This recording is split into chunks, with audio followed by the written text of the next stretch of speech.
রাখে নাই মোবাইলটার বিল জিজ্ঞাসা করার জন্য। তো যাই হোক, আমার সাথে প্রথম এসে কিন্তু আমার সাথে কথা বলে হয়তো আমার বিল ওনার কাছে বাড়তি মনে হয়েছে, তবে উনি জাস্টিফাই করছে আমাদের মার্কেটে প্রত্যেকটা দোকান প্রায় আপনার মোবাইলটা নিয়ে হেঁটে হেঁটে দাম জিজ্ঞাসা করছে। লাস্ট পর্যন্ত আবারও আমার কাছে আসছে, আইসা বলতেছে ভাই তাহলে এলসিটা লাগিয়ে দেন। তো যাই হোক, কাস্টমার দাম দর করবে, এটাই স্বাভাবিক। তো ভিভো Y02 এই মোবাইলটা আমি দীর্ঘ 7 মাস পর একটা এলসিডি লাগাইতেছি। এলসিডির কাজ আলহামদুলিল্লাহ ভালোই আছে, তবে এই মডেলটা কেন যেন 7 মাস থেকে কাজ আসছিল না সেটা আমি ভেবে পাচ্ছিলাম না। তো যাই হোক, একদমই নতুনদের জন্য ভিডিওটা আমি নিয়ে আসছি, যেহেতু এলসিডি ফিটিং এর ভিডিওগুলো এগুলো একদম কমন, এগুলো আপলোড না করলেও চলে। তবে অনেকের রিকোয়েস্ট থাকে যে ভাই ফুল সেটআপ ডিসপ্লে ফিটিং এর একটা ভিডিও দিন। তো অনেকে কমেন্ট করছেন, যাদের কমেন্টের রিপ্লাই হিসেবে কিন্তু আমি এই ভিডিওটা নিয়ে আসছি। দেখেন, ভিভো Y02 এই মোবাইলটার মধ্যে যখন আমি এলসিডি ফিটিং এর জন্য খুলতেছিলাম তখন দেখলাম যে আপনারা দেখেন চার্জিং এর জন্য একটা তার জাম্পারিং করা আছে। জাম্পারিংটা প্রথমে আমি খুলে নিলাম, তারপরে সেটআপের ব্যাটারিটা খুলবো। ব্যাটারিটা খোলার পর কিন্তু এই রেবনটা খোলা লাগে। দেখেন, এটা খোলার সাথে সাথে ব্যাটারির সাথে রেবনটা কিন্তু অলরেডি চলে আসছে। তো তারপরে দেখেন আপনার মিডিলের যে ফ্রম পার্টে আছে, ফ্রম পার্টে আমি চলে আসলাম। আসার পর দেখেন এটা ভালো করে আমি ব্রাশের সাহায্যে ভালো করে ক্লিন করতেছি। এটা ক্লিন এজন্য করবেন যে আপনার নতুন এলসিডিটা লাগানোর পর অনেক কাস্টমার বলে যে ভাই আপনি যে এলসিডিটা লাগাই দিয়েছেন সেই এলসিডি আঠা টিকে না। কারণ হচ্ছে আমরা অনেক সময় ময়লার উপর দিয়ে বসাই দিই এলসিডি আঠা লাগে, যার কারণে আঠা কিন্তু আপনার মিডিলের সাথে একুরেট ভাবে বসে না, যার ফলে অল্প কিছুদিন যাওয়ার পর এলসিডির আঠা ছুটে যায়, ডিসপ্লে গুলো খুলে চলে আসে। কাস্টমারের মনে হয়তো অনেক কিছু ঘুরপাক করে একটা কথায়। তো যাই হোক, আমরা চেষ্টা করব প্রত্যেকটা কাজ একদম সঠিকভাবে করার জন্য।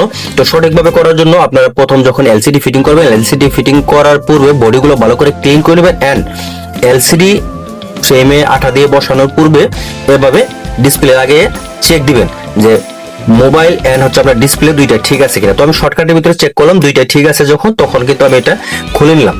এটা খোলার পর এখন কাজ হচ্ছে আপনার দেখেন মিডিলের মধ্যে আপনি আঠাগুলো বসাতে হবে।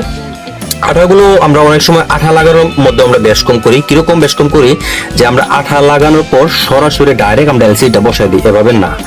এই এলসিডির আঠা যে আমরা বসাইতেছি, এই আঠাটা দেখেন যখন আমি আঠাটা বসাইতেছি তখন কিন্তু অনেকটা পাতলা। দেখেন এটার মধ্যে লিকুইড জাতীয় একটু পানি থাকে, যে পানিটা আপনি অল্প 10 সেকেন্ড যদি অপেক্ষা করেন তখন দেখবেন যে আঠাটা শুকিয়ে যেতেছে। এরকম একবার যখন দেখবেন আপনার মোবাইলে যে আঠাটা আপনি বসাইছেন বডির মধ্যে, এই আঠাটা যখন শুকিয়ে যাবে কিছুটা, একদম ফুল শুকানোর পরে যদি লাগান তাহলে কিন্তু এলসিডিটা বসবে না। তখন কিছুটা দেখবেন আপনার দুধে যেরকম শর্ট পর এরকম হালকা একটু শুকাবে, তারপরে আপনি এলসিডিটা লাগাবেন। এইভাবে যদি আপনি এলসিডি লাগান, এলসিডিটা কি হবে আপনার কখনো আপনার উল্টাপাল্টা কাজ করবে না। অনেক সময় আপনার এই যে একদম আঠার মধ্যে ডাইরেক্ট এলসিডিটা দিয়ে দিলে কি হয়, এই লিকুইডটা আপনার অনেক সময় রেবনের ফাঁকা দিয়ে ঢোকার পর এলসিডিতে অটোমেটিক কাজ করে। তো আপনারা এইভাবে 10 সেকেন্ড 15 সেকেন্ড অপেক্ষা করে তারপরে যদি আপনি এলসিডিটা বসান, মানে আঠা দেওয়ার পর 10-15 সেকেন্ড অপেক্ষা করে যদি এলসিডি বসান, সেই ক্ষেত্রে আপনার এলসিডিতে কিন্তু কোনো রকম উল্টাপাল্টা কাজ করবে না।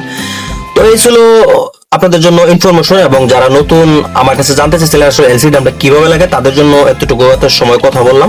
তো আশা করি আপনাদের ভালো লাগবে।